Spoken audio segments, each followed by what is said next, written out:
Hello everyone, আসসালামু আলাইকুম। আজকে আমি আপনাদের সঙ্গে শেয়ার করব সাবুদানার ডেজার্ট। তো চলুন দেখে নিই রেসিপি। আমি প্রথমে এখানে নিয়ে নিচ্ছি 1 কাপ সাবুদানা।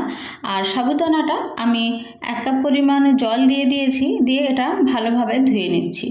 আপনারা সাবুদানাটা নিজের মতো করে ভালোভাবে পরিষ্কার করে ধুয়ে নেবেন। তো এটা আমি এখন আপনাদের বোঝার সুবিধার্থে অন ক্যামেরা ধুয়ে নিচ্ছি। আর জলটা আমি ছাঁকুনি দিয়ে ছেঁকে নিয়েছি, নিয়ে একটা পরিষ্কার পাত্রে নিয়ে নিচ্ছি। এরপরে আমি সাবুদানাতে আরও 1 কাপ জল দিয়ে দেব, দিয়ে এটা ভিজিয়ে রেখে দেব যেন এটা একটু নরম হয়ে যায় সেজন্য। এরপরে আমি একটা পাত্র নিয়ে নিয়েছি আর গ্যাসের ফ্লেমটা অন করে দিয়েছি। আর পাত্রে নিয়ে নিয়েছি আমি 3 কাপ পরিমাণ জল, সাথে দিয়ে দিচ্ছি 3 টেবিল চামচ চিনি। আমি এখানে দিয়ে দিচ্ছি আগার আগার পাউডার 1 টেবিল চামচ। আপনারা আগার আগার পাউডারটা যে কোনো বেকিং শপে পেয়ে যাবেন। এটা আমরা জেলো তৈরি করব, আর এই আগার আগার পাউডারটা জমাট বাঁধতে সাহায্য করে। তো আমরা এটাকে ভালোভাবে ফুটিয়ে নেব।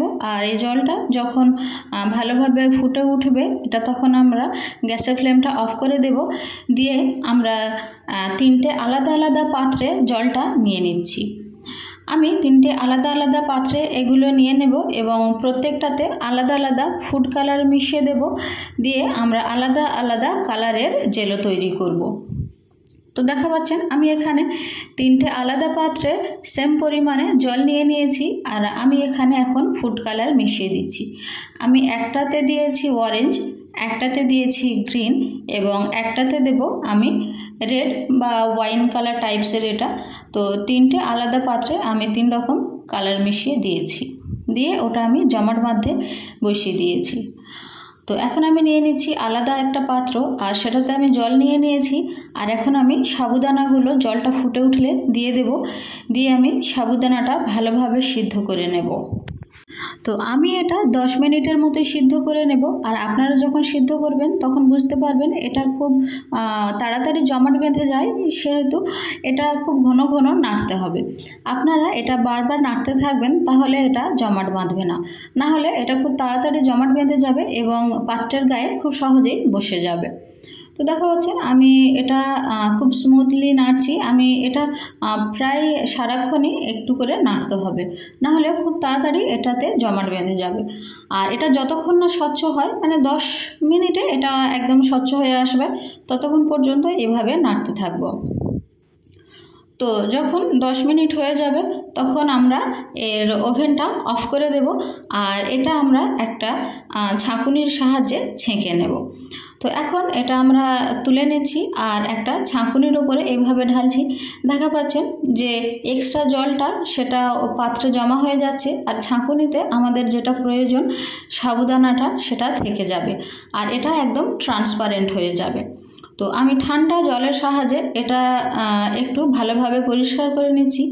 আমি ঠান্ডা জলটা ঢালছি আর এটা ভালোভাবে একটু নেড়ে নিচ্ছি। ঠান্ডা বলতে আপনারা নর্মাল জলই ব্যবহার করবেন।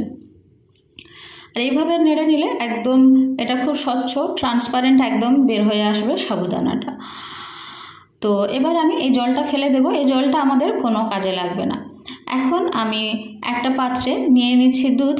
আমি 1 লিটার পরিমাণে দুধ নিয়েছি, নিয়ে এটা গরম করতে দেব। আর এটার মধ্যে আমরা অ্যাড করব চিনি।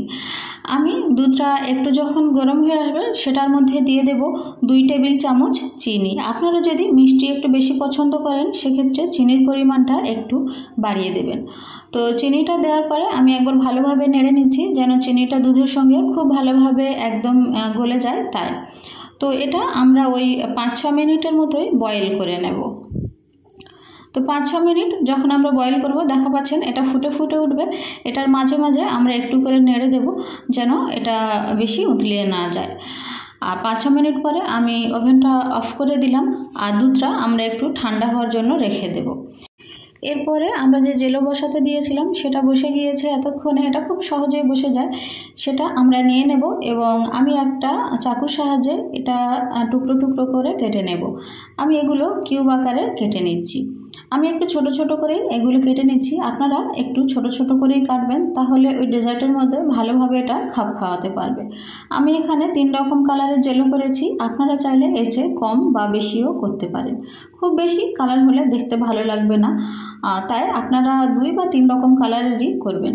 এগুলো আমি কিউব করে কেটে নিয়েছি। আর এখন আমি আলাদা একটা পাত্র নেব আমরা ডেজার্টটা তৈরি করার জন্য। তো আমরা যে দুধটা চিনি দিয়ে ফুটিয়ে রেখেছিলাম সেই দুধটা একটা পাত্রের মধ্যে নিয়ে নিচ্ছি। দেখা পাচ্ছেন আমরা দুধটা ঠান্ডা করে নিয়েছি, আপনারা এটা ঠান্ডা করেই নেবেন। এরপরে আমরা এটার মধ্যে দিয়ে দেব যে সাবুদানা আমরা সিদ্ধ করে রেখেছিলাম সেই সাবুদানাটা। এখানে আমি অল্প অল্প করে সাবুদানা দিয়ে দিচ্ছি, যেহেতু এটা একটু জমাট বেঁধে যাবে অল্প অল্প দেব আর একটু করে নেড়ে নেব যেন সহজে আমরা এর জমাটটা ছাড়িয়ে নিতে পারি। এরপরে যে জেলোটা আমরা তৈরি করেছিলাম সেই জেলোগুলো এটার মধ্যেই দিয়ে দেব। জেলোগুলো যখন এর মধ্যেই দিয়ে দেবেন তখন দেখবেন ওটা থেকে একটু রং ছেড়ে দেবে আর দুধের কালারটা হালকা একটু চেঞ্জ হয়ে যাবে। দেখা পাচ্ছেন একটু পিঙ্কিশ কালার চলে এসছে। আর এটা এখন আমরা সার্ভ করার জন্য নিয়ে নেব। তো এই ছিল আমার আজকের রেসিপি সাবুদানার ডেজার্ট। কেমন লাগলো রেসিপিটি অবশ্যই কমেন্ট করে জানাবেন। আর বাড়িতে যদি কোনো অনুষ্ঠান থাকে বা মেহমান আসে তাহলে এই রেসিপিটি খুব সহজে বানিয়ে নিতে পারবেন, অবশ্যই প্রশংসা পাবেন। তো আজকে এই পর্যন্ত, দেখা হবে অন্য কোনো দিন অন্য কোনো ভিডিওতে।